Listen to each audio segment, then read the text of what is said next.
Hello and welcome to another episode of Starside Chat. I'm one of your hosts, Zach, and joining me as always is Aaron Capo. Hello, happy N7 Day, Zach. Well, yeah, we're a little past N7 Day, but N7 Day was this last week as we're recording this, so we got some N7 Mass Effect related news to talk about this week. If you had to say, how early is too early to start decorating for Christmas? You know, it's a good question. We have a guy in our neighborhood who goes all out every Christmas. He covers his whole giant house in a grid of lights and then also has a like an archway that's very long that goes around the sidewalk and also a ton of stuff in his yard. And all of it is set to a radio station, which he transmits from his garage. And he has a little sign that says, like, tune to whatever channel to, like, listen along to the radio, and the lights will go along with the radio. He goes all out. And he began putting up his lights on Halloween this year. Really? But it's a huge thing for him to do, so I get why he wants to do it, like, right now. But yeah, especially before the weather gets colder. I don't know. All of our Halloween stuff is still up. So I don't know when that's going down, and I would say it's a tradition in my family, at least, to, on Thanksgiving Day, you wake up, you watch the parades, and then you watch the dog show, and then you eat, and then after you eat, you chill out, and then you get the tree out, and you start to decorate the tree. So I think Thanksgiving Day is when we usually would make the change. What about you? I think I'm open to decorating long before Thanksgiving. A lot of people are like, no, you have to celebrate Thanksgiving before you can start celebrating Christmas. And I'm like, okay, but what do you put out for Thanksgiving? Like, what's a Thanksgiving song? Very true. I don't know. Plus, like, I feel like the radio stations that do, like, the holiday music will, like, that kicks in, like, mid-November. Oh, yeah, so for sure. We're probably, like, a couple days away from that starting. So I feel like you can sort of maybe have it both ways a little bit and sort of start decorating for Christmas and then sort also just enjoy Thanksgiving. Maybe you don't put up the actual, like, tree until Thanksgiving and it becomes this, like, family project, but yeah, otherwise I think you're good. It's dark enough, like, late in the afternoon that you want to sort of offset that with lights. So I feel like we're right on the cusp of it being like, now is the time to start decorating. And put out the I say let it rip. Why wait? That's what I always say. Merry Christmas, Zach. Oh, thank you. And to you. And to all a good night. It might be too early to start walking around saying Merry Christmas, but I agree. Put the lights up. Yeah, you have to wait until the bell ringers are out at, like, Walmart and Target. And then okay. Now we can start doing that. Now we can greet people. Yeah. But let's talk Mass Effect stuff, because we got a couple of things here in the news. First off, it was an N7 Day sort of crossover with No Man's Sky. They are rerunning the Mass Effect themed expedition called Beachhead, I believe is what the expedition is called. Mm. And really, I think it's only Mass Effect themed because you get a Normandy frigate for your fleet. So unfortunately, you don't get to fly it around like a ship or use it as like a freighter. It is just sort of a cool frigate to have that you can send out on missions for you. But it's like an S-class frigate and has, like, really good stats on it. And obviously it looks like the very Normandy. Cool. So yeah. So it's like a very cool thing to have. And I missed this expedition when it originally ran. They might have run it a few times by now, but so I'm glad to actually get a chance to, like, run this expedition and try to get this, especially since they also enabled cross-save support. So it was like two little pieces of news that they dropped on N7 Day. They were like, hey, we're rerunning this expedition, but also we're adding cross-save. And I think they're saying it's in beta, and so it's sort of a slow rollout. So I assume so that they don't break everybody's saves. But you can go right now and like log in on their website and like link all of your accounts, and then there's like little toggles so that you can like turn the cross save support on. I just did that this morning. I actually started this expedition last night. I was playing a little bit on Steam Deck, and so it didn't pop for me saying, hey, cross save is here, why don't you go do this? But I did, just to double check, I went and like hit all the toggles on their website this morning. So maybe when I log back into No Man's Sky at some point, either today or tomorrow, I will get the option. But I don't know if I'll be among the people that they are slowly rolling this out to yet. But very cool little thing. I wish they would rerun their expeditions more, because I find them to be very fun. And they're like sort of the seasonal content where you get like special themed things out of them that you don't get playing the game normally. So you only have a little bit of time, unfortunately, to run them, which means I actually missed. We were talking a couple weeks ago. They did like a Halloween themed one that was very like eldritch horror themed, and I started it, but I didn't get around to diving back into it to actually finish it. It seemed like there was some cool theme stuff that I would have liked to have gotten, but I got busy doing other things and didn't get back to it. So I will try to finish this one, because I do want that Normandy frigate. It looks very cool. They do that great trailer. No Man's Sky is so good about doing these, where it kind of just follows a player character going through all a bunch of stuff. And they did the trailer for this, and you at one point get in your ship, and then the Normandy just like zaps into low orbit, and you kind of fly by it, and it looks very cool. Yeah, it is cool, because you can actually go to the frigates in space and like fly up around them, but you can also land on them. Like there's one of the sort of gameplay aspects of having the frigates is that when you send them on missions, they might come back damaged, and so you might have to actually go out and do like a spacewalk where you get on the frigate and you go like to little rooms on them and like repair something, and then they're like good to go again. So I wonder how that works with the Normandy. This is like not new stuff. People who've played this already kind of know the deal, but I haven't played it yet, so we'll find out. You know, years ago, it feels like, we heard rumors, or there was an announcement about Amazon making a Mass Effect TV show. Do you recall that? I do recall that, yes. We got some news about it on N7 Day. It's apparently moving forward, and it is being made by the series writer and executive producer is slated to be Daniel Casey, who is the screenwriter for F9, the Fast Saga. I don't know if that was the choice I would have made, but okay. Yeah, the article I have linked is from Ars Technica, and the headline is Mass Effect TV series is actually going to be made, but then like the sub-headline is the pedigree of the producers and writers involved is cause for concern, though. Yeah, I have a lot of concern about a Mass Effect TV series to begin with, but you then gotta spend a bunch of money on it to make it like legit.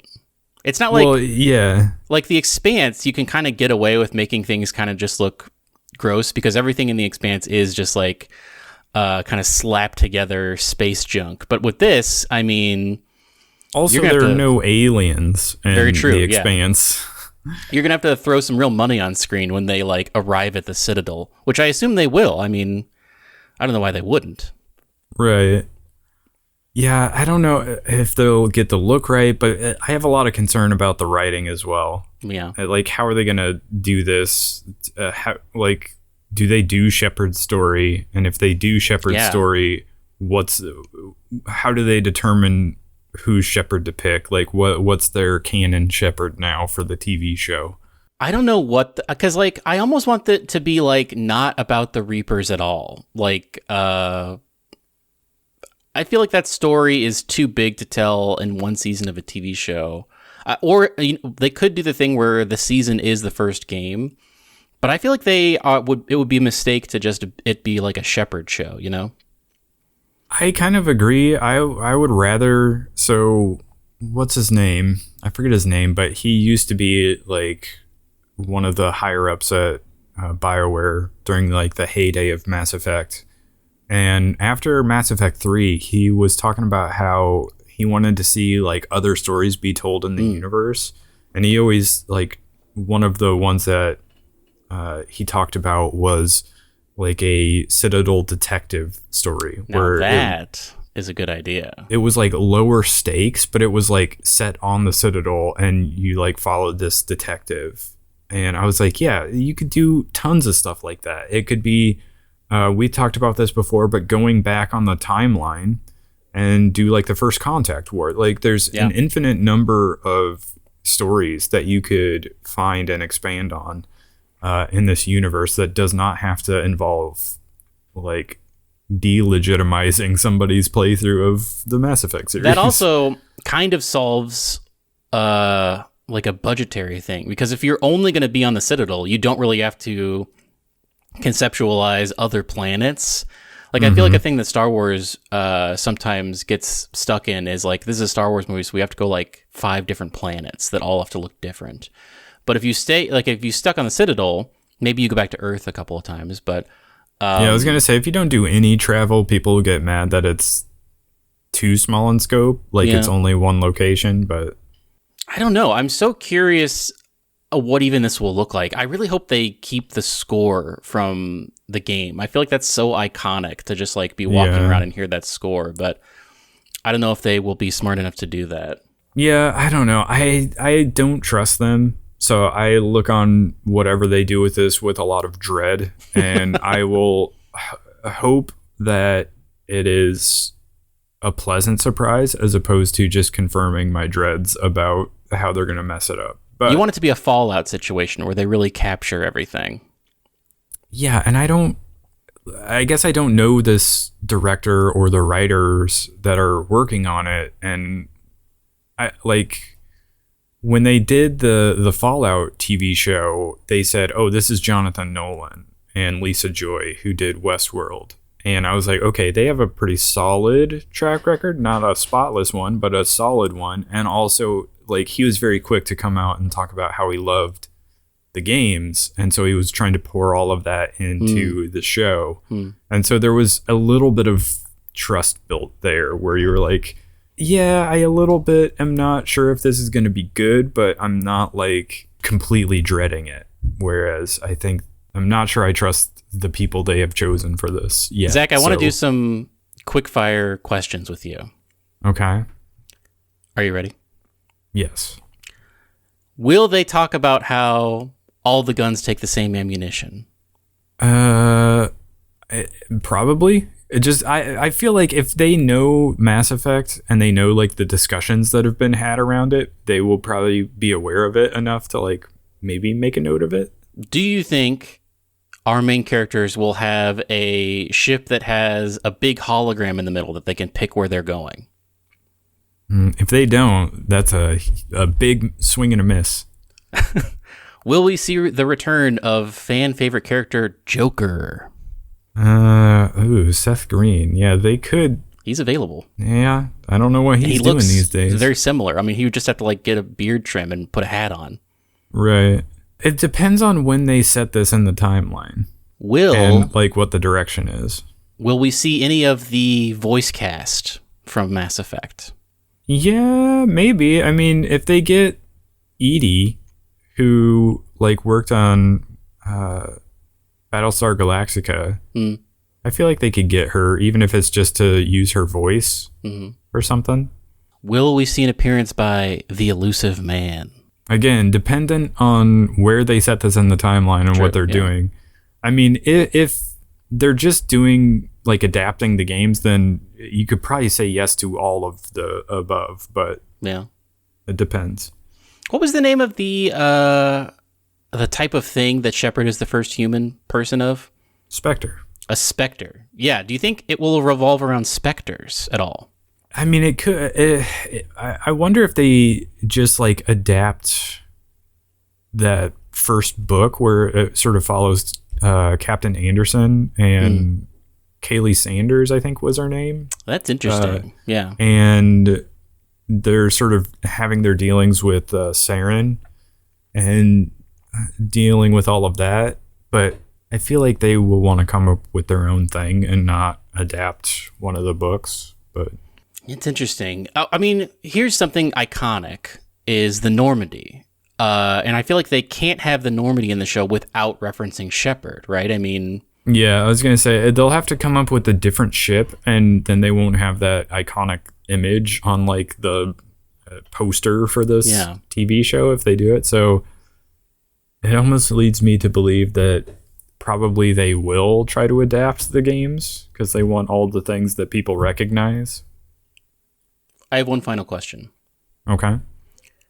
Do you think, let's say, I won't pick an episode, but I would bet that it would happen in episode 1. There will be some explainer, some like monologue talking about how the Mass Effect relays work and what the Mass Effect is. No. Really? Yeah, I feel like they probably won't just sit there and do some sort of exposition dump where they explain a whole bunch of like really specific things. Some of it is just going to be like, well, here it is. That's a mass relay. Here's my prediction. I have a prediction. Okay.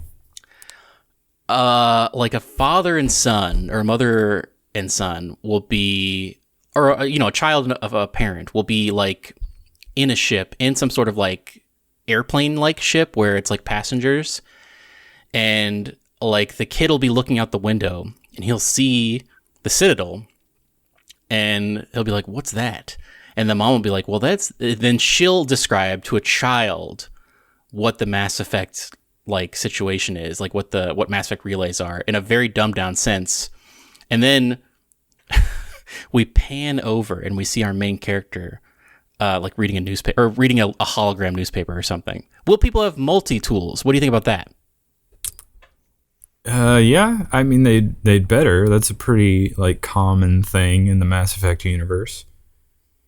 I don't know how it will look on screen, but they're gonna have to figure out how to do that effects shot. If they could do a really cool practical way of doing multi-tools, I think that would look awesome. But I'm worried it will just look like CGI garbage. It's definitely gonna be CGI.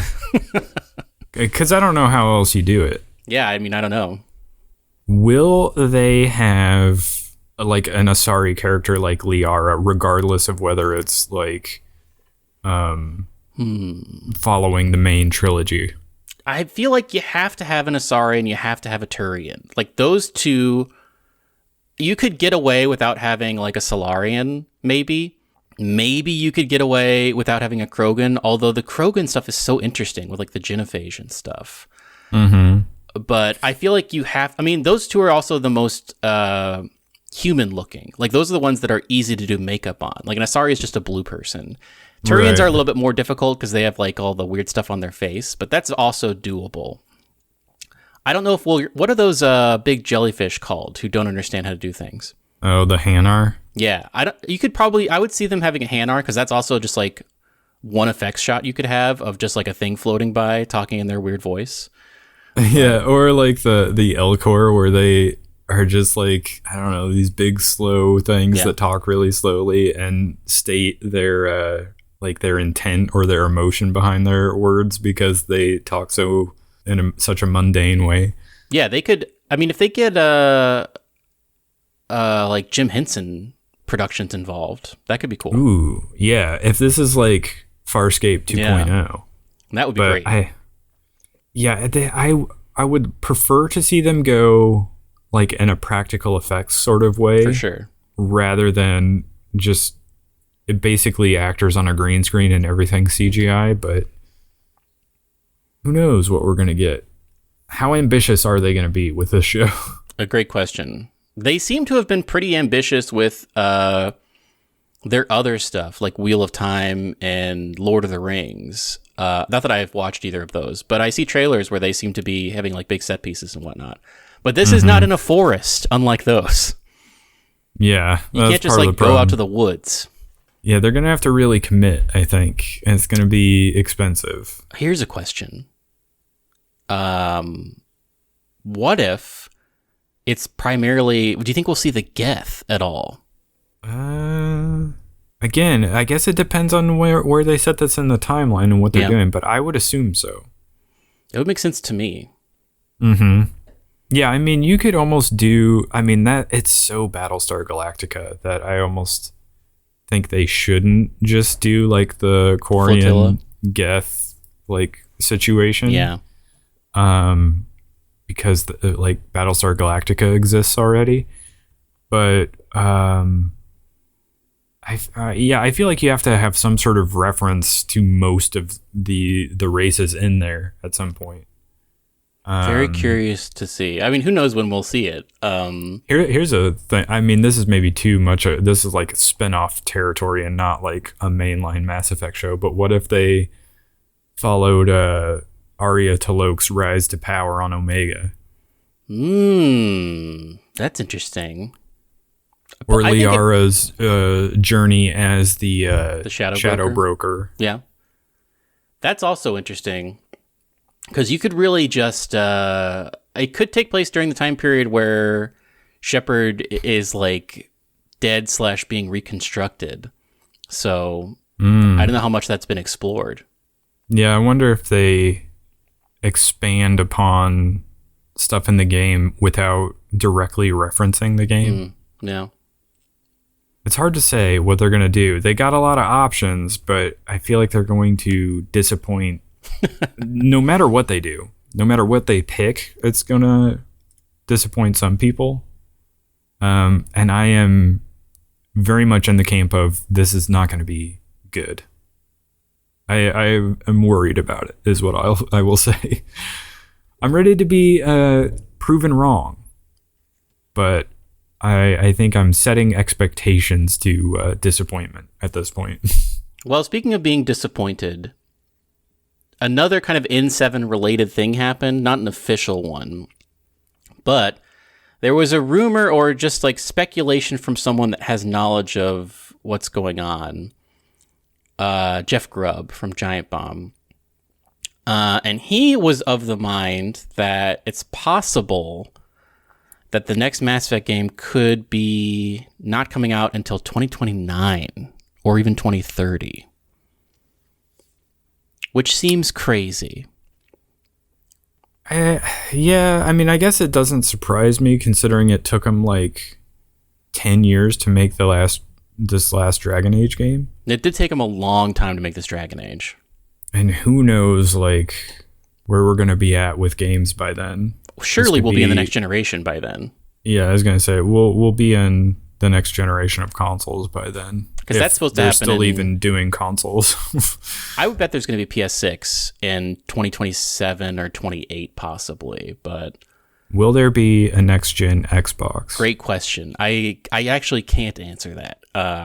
Will it run on whatever the next Nintendo console is by then? I will say no, because I feel like a hallmark of this is to be super high definition, pushing the boundaries of like Unreal Engine and whatnot. Will we still be on Switch 2 by then? Oh yeah, for sure. Because the Switch lasted close to 8 years. And so if the Switch 2 comes out in 2025, we'll still be well in the Switch 2's life cycle. So long as they don't Wii U it, Yeah. I think you're probably right about that. 2029. It's crazy to think that we won't get another. I feel like this Mass Effect game has just been waiting in the wings for so long. Yeah, I mean, we had Andromeda, so they sort of put it off, I think, doing like a dedicated Mass Effect 4 style thing. Sure. And obviously they like switched gears to go into Anthem, which was a mistake. But A misstep. And then they were focused on the next Dragon Age, which I guess would have been next up in the queue. This is why, like, when I look at Bethesda's like lineup of stuff, I'm just like, it's gonna be so long before we get another Fallout game, because they just launched Starfield this last year or so, and like I feel like they're probably another solid like 7 to 10 years away from the next Elder Scrolls. Yeah, And you're then probably right. then they switch gears to the next Fallout. Like, it's going to be, the pipeline is so long from now.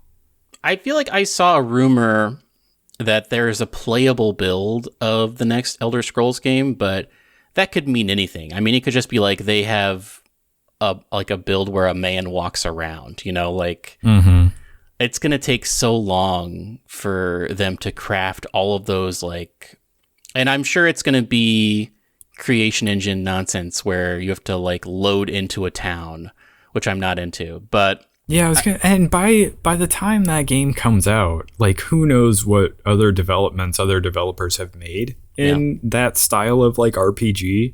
Like people were complaining Starfield felt so like of a previous generation already. Like how bad is that feeling going to be in 10 years when the next Elder Scrolls game comes out and they're still sort of doing the same thing? Because they got to mix it up. They've not updated or swapped their engine in such a robust way. Hopefully they will make a change. I mean, I don't think they will. Yeah. I brought this up when Starfield came out. To a degree, some of it is because like their bread and butter with their most like hardcore fans is the modding scene. And the creation engine is set up in such a way that it's easy to do mods for. Sure. And you kind of can't do that with other games or other styles of games. And yeah, like Cyberpunk is like way more robust and looks better and way more cinematic than what they're doing with Fallout and Elder Scrolls. But like the mod scene is like so crazy different for Bethesda games than they are Cyberpunk. So it's like a trade-off. Like which do you value more? Yeah, I don't know. It's an interesting proposition. I don't think here's another prediction. I don't think we're going to see Todd Howard on a stage at the Game Awards or at this year's Summer Games Fest. I think he's going back into hibernation for a while as they cook on stuff. Yeah, and didn't Pete Hines leave? Did he? I don't know. I feel like I vaguely remember that. I never keep track of like CEO stuff. Well, he's like the guy that when Todd Howard isn't doing the big, long, deep dive, he's the guy they send out there to talk about stuff. But it's a good question whether there will even be like a teaser for the next Elder Scrolls at like Game Awards or even Summer Games Fest next year.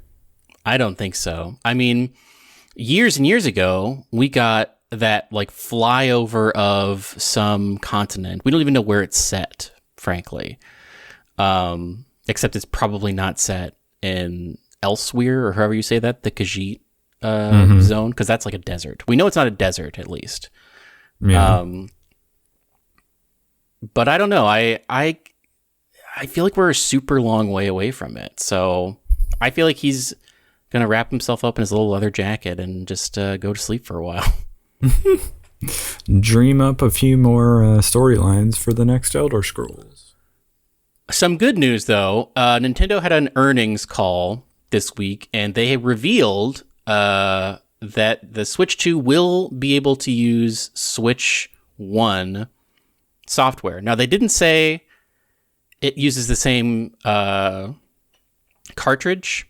We think it probably does use cartridges, but they didn't specifically, like, Mario Odyssey will run on it, but I don't know if you'll be able to plug in your Mario Odyssey cartridge to it.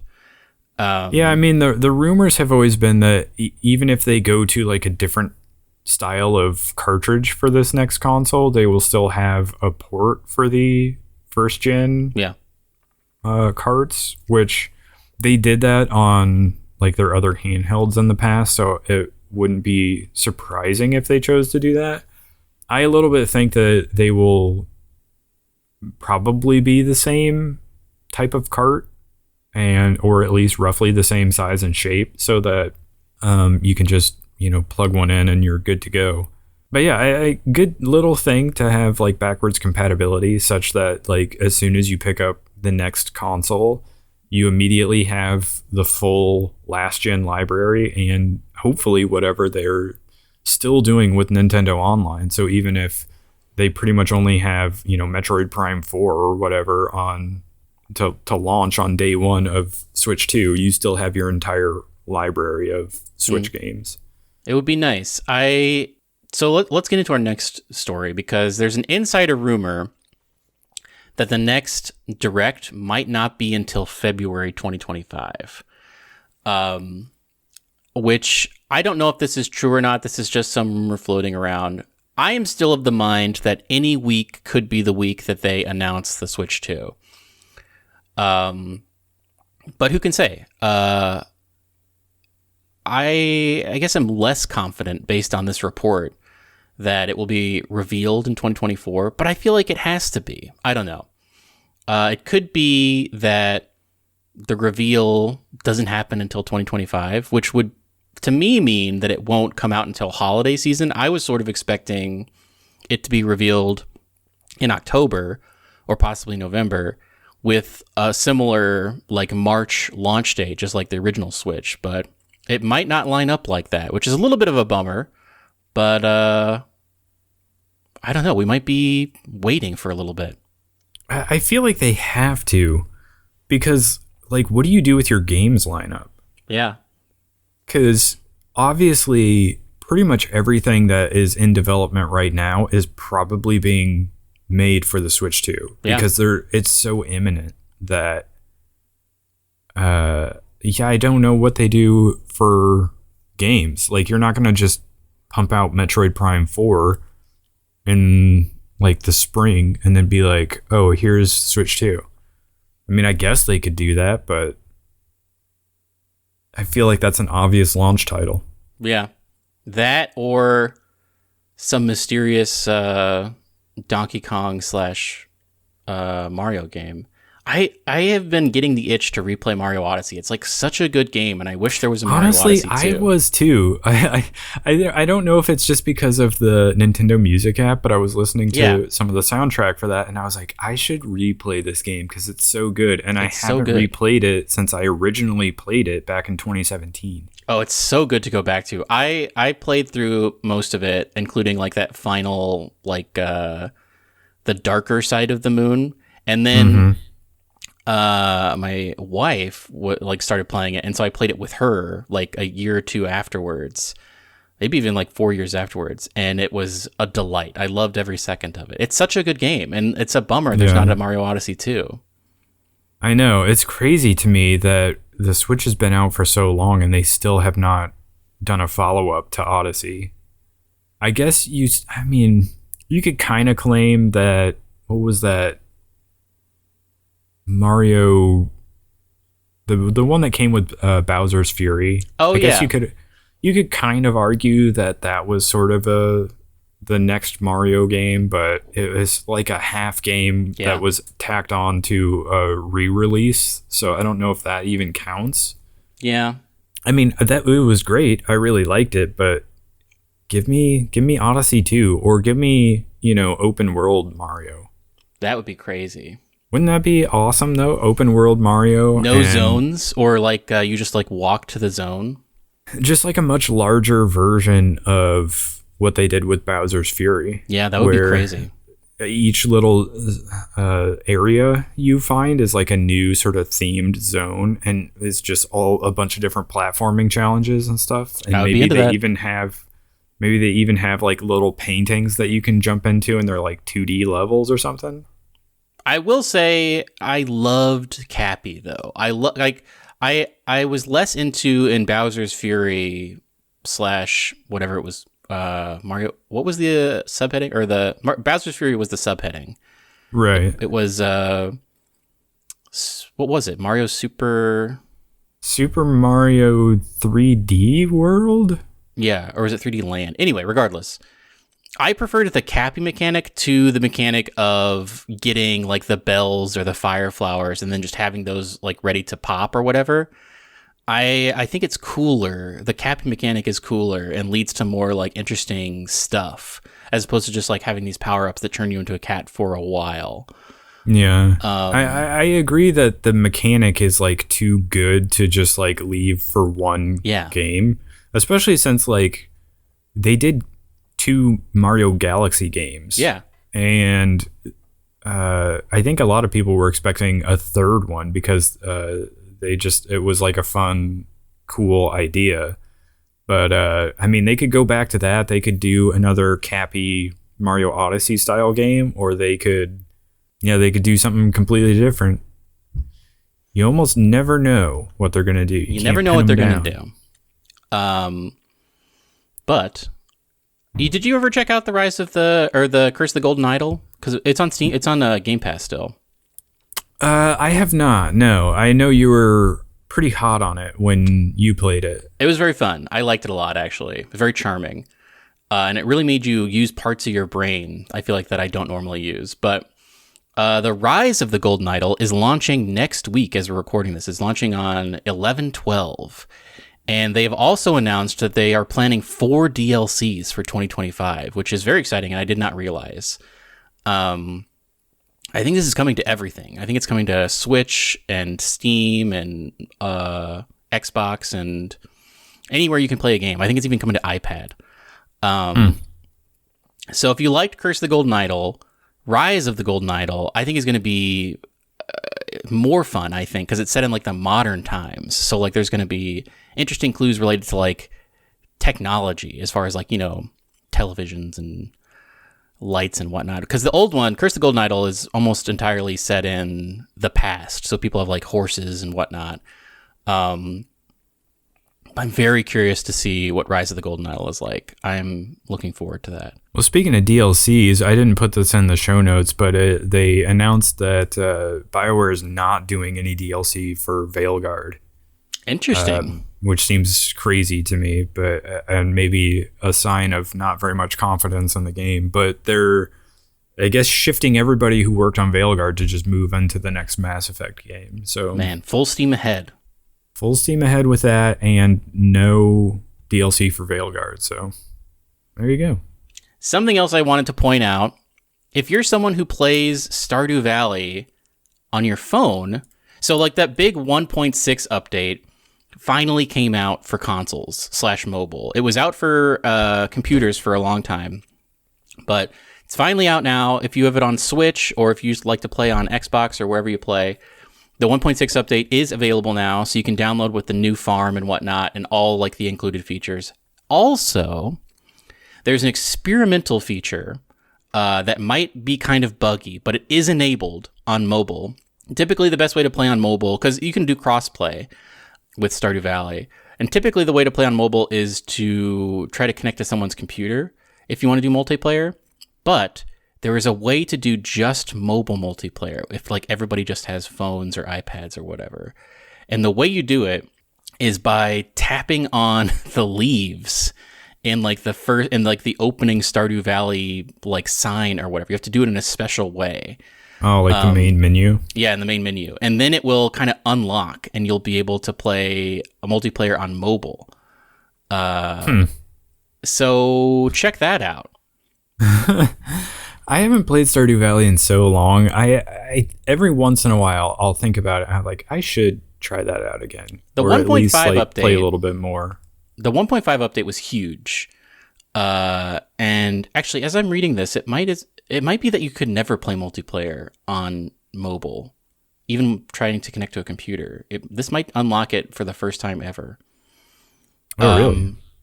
But the 1.6 update adds also a ton of stuff. Like 1.5, I think, added the island you can go to, and that adds like a whole lot of late game stuff. But 1.6 adds an additional just like boatload of stuff. He's constantly putting stuff out for this game. Concerned Ape. And somehow he's still working on the Chocolatier The game. Haunted Chocolatier. Yeah, I wonder how much he actually is doing on that. I mean, he really doesn't need to. This game has lived on for so long. He keeps doing these content drops. Like, he doesn't... I think he's just doing that for fun, which is a great thing, because that means he's really putting his passion into it. But yeah, Stardew Valley. If you want to play... If you are primarily a person who plays it on phones... just Google like Stardew Valley secret beta multiplayer or whatever, and you'll be able to find it. It's basically you click the leaves. You have to do like, it's like up, up, down, down, left, right, obviously like the classic. But you have to do it in a certain way. So check that out. Interesting. I have one more thing I want to talk about before we move on. Okay. I talked to you a little bit before we started recording. I stopped by a Microcenter this weekend because I am thinking about building a home server. I have a home server, but it's not, it's very small. It's like on a single board computer. But I was walking around that Microcenter and they had a VR display that I've never seen before. And it was a purpose-built little MetaQuest that you could pick up. It was on like a cord, and you could put it on your face. It didn't have like the back strap or anything. It was specifically made, I think, to be in a display. And you put it onto your face, and then it automatically started working. And I was able to just like look around with, I think, a Quest 3S is what it was. And it was crazy. I haven't seen VR since I had my Gear VR back in the day. Which is very early days of VR. But it was cool. The fidelity is like really high. And I had my glasses on, and it like perfectly fit on my face, which I was not expecting. Interesting. Yeah, I'm not really into VR. So I used to be much more into it. I thought it was going to be like a huge thing, and it has not. It's like still in the periphery, but it's not as big as I thought it was going to be. I mean, Apple's obviously doing their thing. Which it costs too much money, but I mean, they're getting into the space, and it seems like maybe mixed reality is going to be much more a thing than full virtual reality. But it was very cool to like walk up to this display and just be able to test it out. And I feel like that should be in Best Buys. Like it should be more prevalent than just in this like niche little store. I think that would like lead to more sales of VR headsets if people could actually see what it looks like. But it was very cool. Like there was like almost no lag as I moved my head around. It was about to load into a demo for a Batman thing. There's like that new Batman game. But before it did that, it kind of just showed me these cool graphics. And then it did the pass-through mode, which looks really great and in color. And I could like move my hands around, and it was cool. I don't think I'm going to buy a VR headset yet, but it definitely was an eye-opening moment where I was like, man, this has really come a long way since the last time I used VR. One other thing we should mention before we get into what we're playing and watching is we sort of discussed talking about Metal Slug Tactics last week. Yeah. And I don't know if you played it at all. I've been watching someone play through it. So I didn't realize it was going to be a roguelike. Yes. Yeah, there's no campaign. It's just kind of you start. Yeah, you just like play levels, and I guess you can unlock additional characters, and you pick like 3 characters to go with you. And it is sort of an interesting mixture of like Fire Emblem meets Into the Breach. That's the real vibe I get from it, because that's also kind of a roguelike, and I get like real Into the Breach vibes from it. Well, and there's also a hint of Slay the Spire, because like in between levels you have this like branching pathway, and you're sort of picking which mission you want to do depending on what rewards you want to get out of it.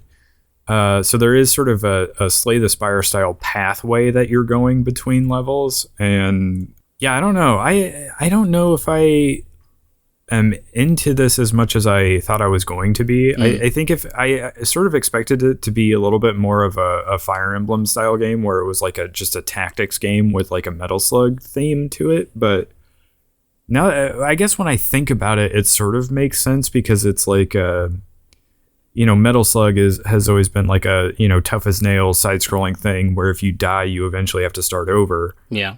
You don't just get to rerun the levels until you finally make it. So I guess it sort of makes sense, but I also didn't realize it was going to be a roguelike, but it kind of gave me the opposite reaction, where I'm a little bit more into it now that I know that it's kind of more like Into the Breach, and I can sort of find the perfect run and like constantly be unlocking stuff to make different kinds of runs. Interesting. Yeah, I don't know. So you think you might pick it up at some point? I think so. We'll talk about it in a second, but I'm hip deep in something else at the moment. But it does seem like something that's very much my jam. Well, then I will be excited to hear what your eventual take on it is once you give it a shot. Zach, what have you been playing and watching? I didn't put it in the show notes, so it's a complete mystery. I will add it at some point. Please reveal it to me.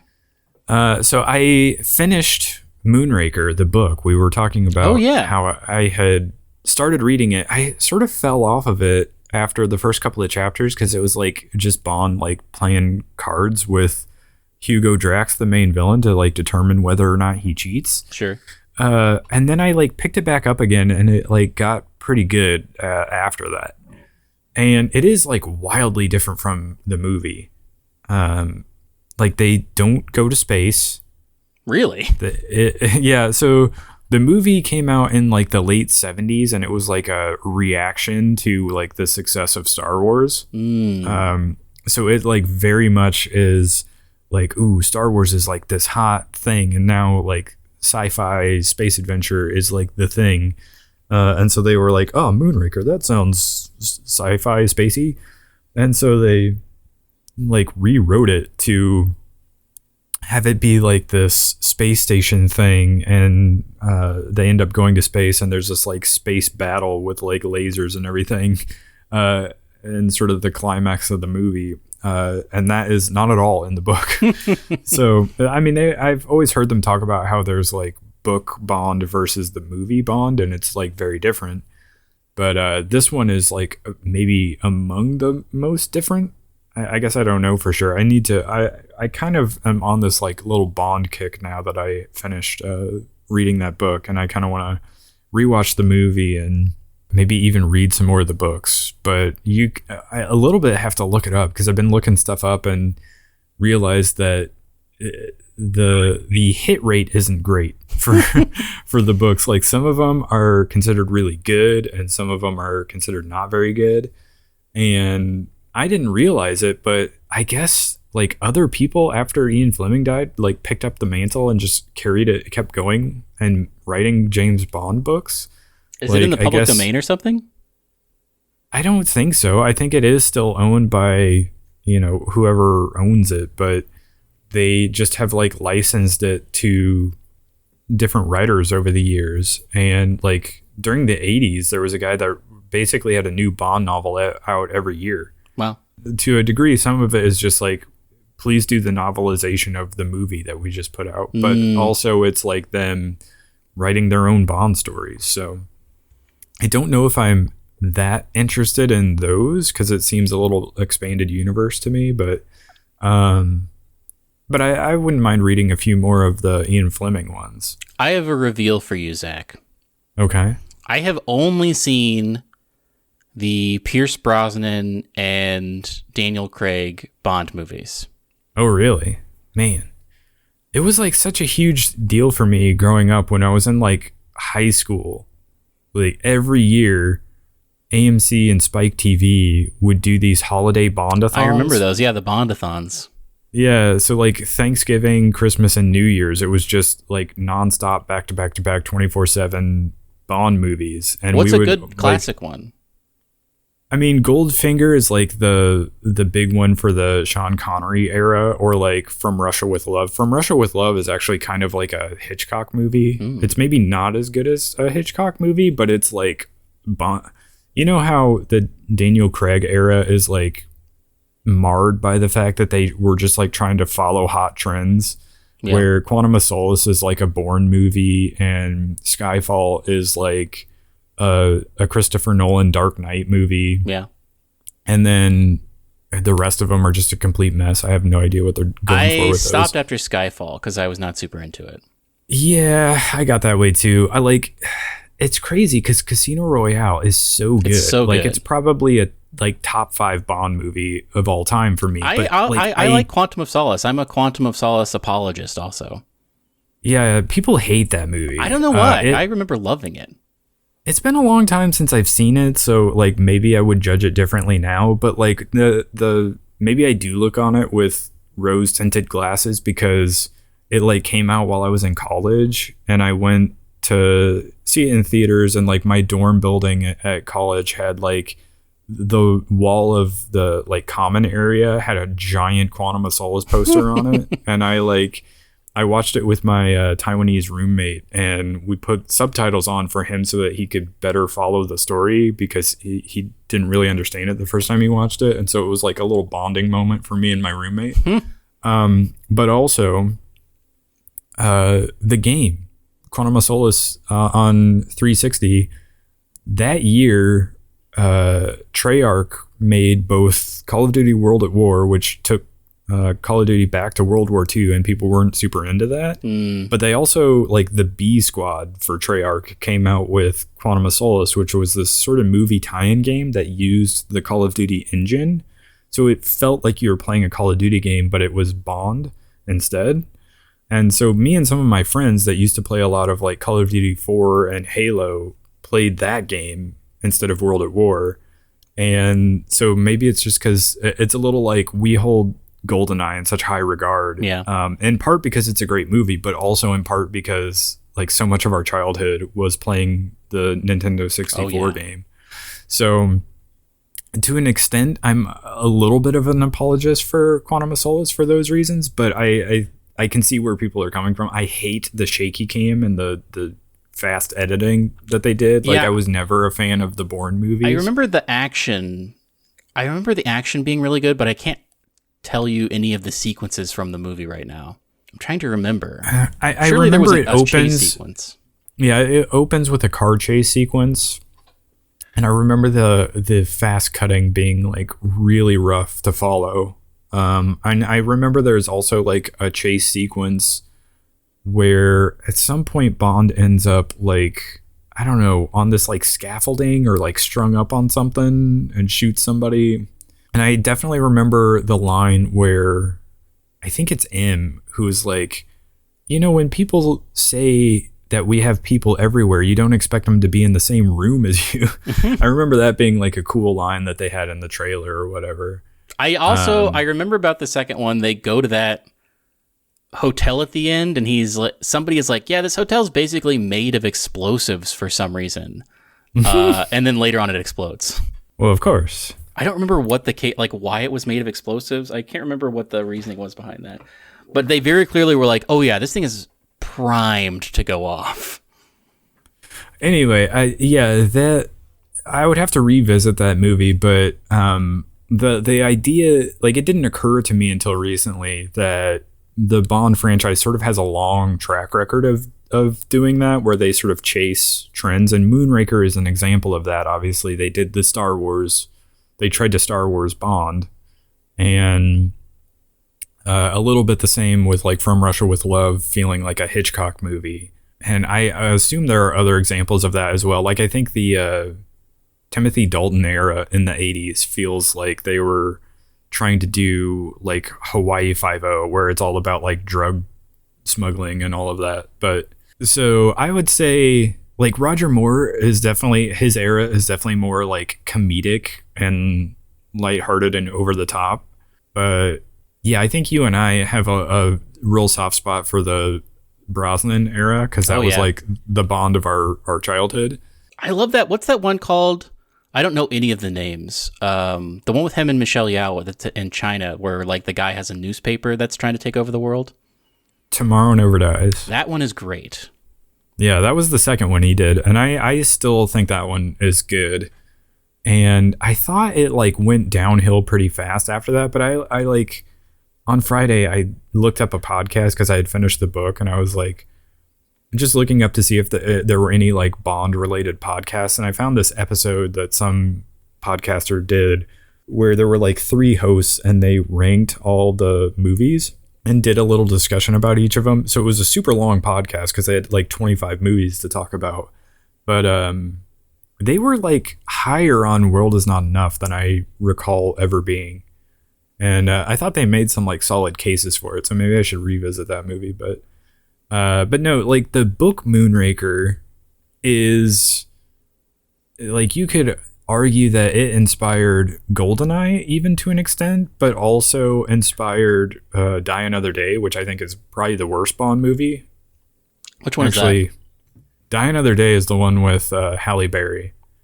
We always joked about like the weird like Bond skiing down this like Parasailing. CGI water, parasailing, whatever. He has an invisible car in that one. And They he go to had that an ice invisible hotel. car. Yeah, he has an invisible car that can like has spikes in the wheels so it can like stick to the side of a wall or Very something weird like that. It was so absurd in a way that I don't know, just did not match the tone and style of the other movies that Brosnan did. And it definitely like ended his tenure on like a really low note.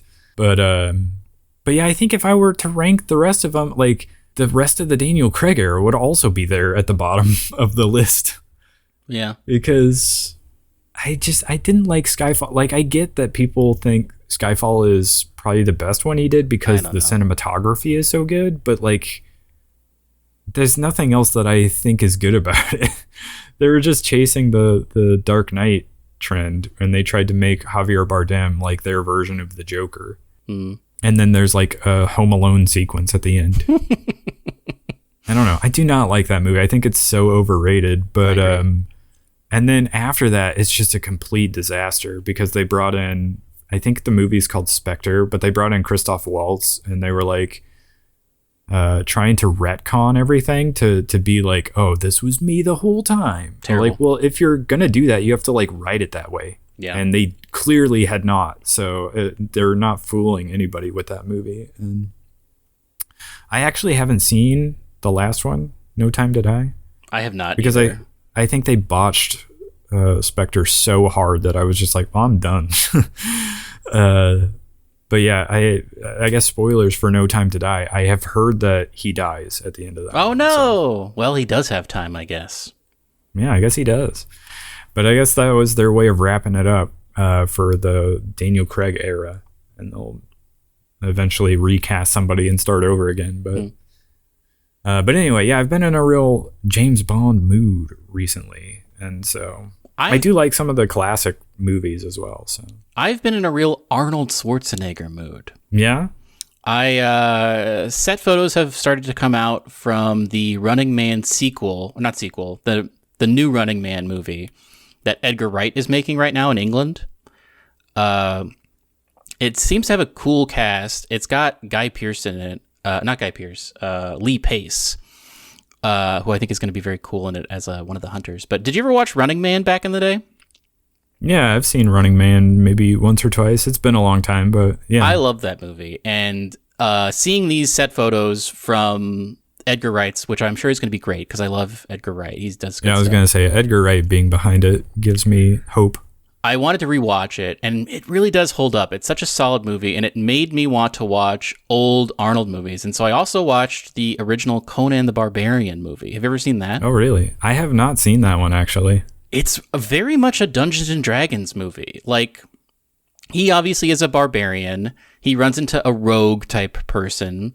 They also run into, I would say, just like a generic fighter or possibly a ranger. There's a wizard.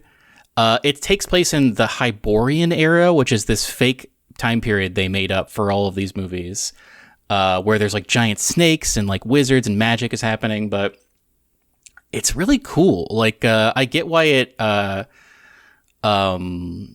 lasted for so long and created so many sequels. But the craziest thing about it is the narrator of the movie sounded very familiar to me. And it's later revealed that the narrator is the wizard he runs into that he eventually teams up with.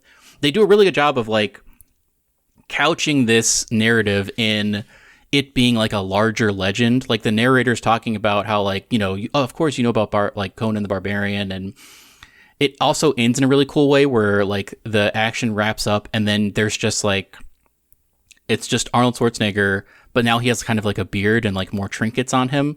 And he's kind of just sitting in this black void and the camera is like slowly panning out and the narrator is talking about all the other adventures he was going to go on. And this is just like his first one, basically. But the narrator, the wizard in the movie, I was like, man, who is this? And I looked it up, and it's the guy who voiced Aku from Samurai Jack. And he sounds exactly the same. He just like did his voice for Aku. He's not doing any voice for that.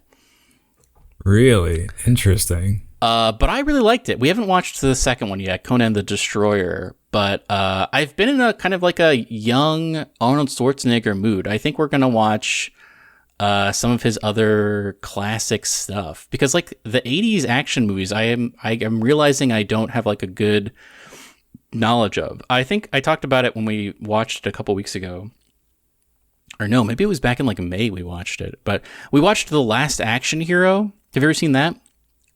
That's another one I haven't seen, but I always hear good things about. That one is also great. It's very meta because for part of it he's playing himself, because that movie is basically a kid gets jumped into an action movie starring Arnold Schwarzenegger, and then they sort of like escape the movie. And so obviously Arnold Schwarzenegger exists in our world.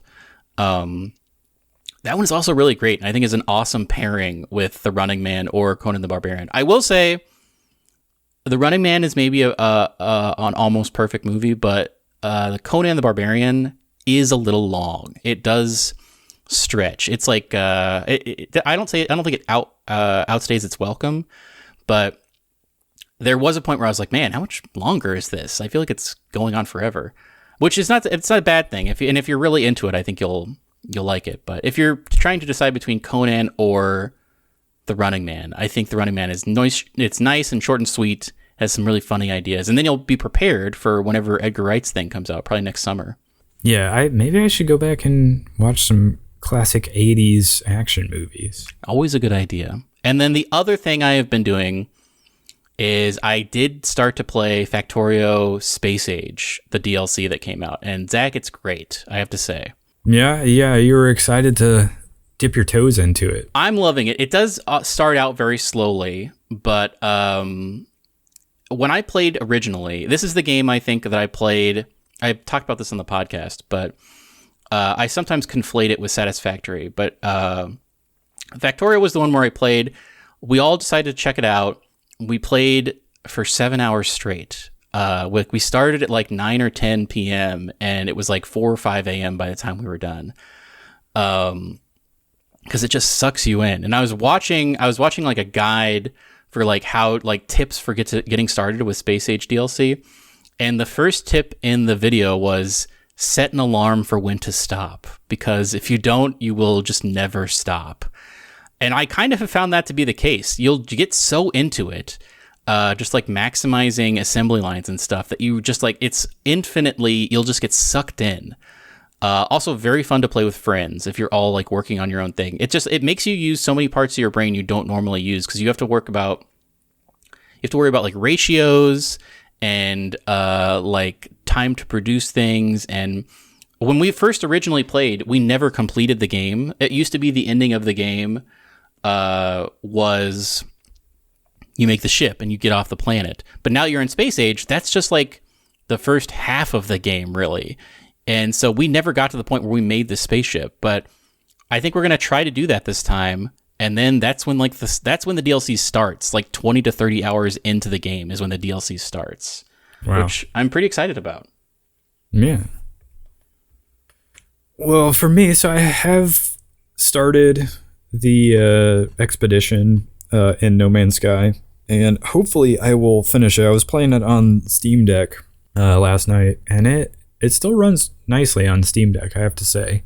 And I'm excited. Hopefully they will roll out cross save for me, and I'll be able to like find my saves that I have going on PC and PlayStation, because I think I do prefer to play it on PS5 now over my computer, because my computer's in like weird getting old shape at this point, which is why I was playing it on Steam Deck last night. But my main save, the one that I have the most time in, is on PC. So if I could continue that one on my PS5, that would be awesome. So yeah, looking forward to that. And I do want to try to finish that expedition. I think we have like 2 weeks before it, like the time period for that ends. You gotta get that frigate. Yeah, and I gotta get the Normandy in my main save. That would be the big thing for me. But also I have read a little bit more Lord of a Shattered Land, and I have to say, if you've been enjoying Conan the Barbarian, yeah, you would really enjoy Lord of a Shattered Land. I feel like it keeps getting better the more it goes. Like each chapter is sort of like him continuing his journey to like free his people. And like we already, I guess the setup for this book we already talked about last week, but so if you're following along with the show, but yeah, he's, I guess, working his way towards either taking back the city that was sacked or going to take out the emperor. But he's been like going to different areas and like trying to free his people. And so each chapter is him like sort of arriving in a new area and getting involved in a situation there. And it's like sort of self-contained, where at the end, by the end of the chapter, he's like, that situation is resolved and he's ready to move on to the next area.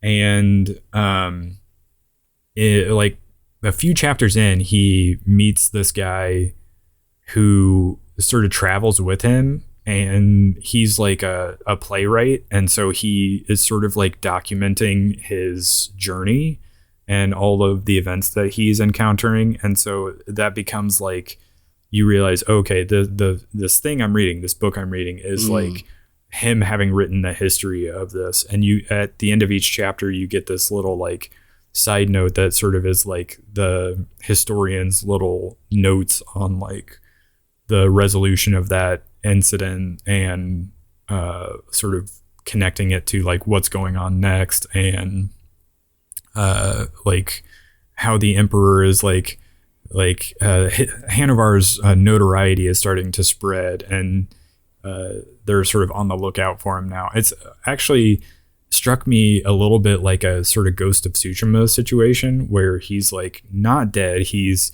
still there, but he's like this sort of mysterious figure who nobody knows where he is, and he's like showing up in different places and like having this massive effect on things. And so he's sort of, it sort of feels like a Ghost of Tsushima, I can't even say it, Tsushima situation, but in a more Conan the Barbarian style setting.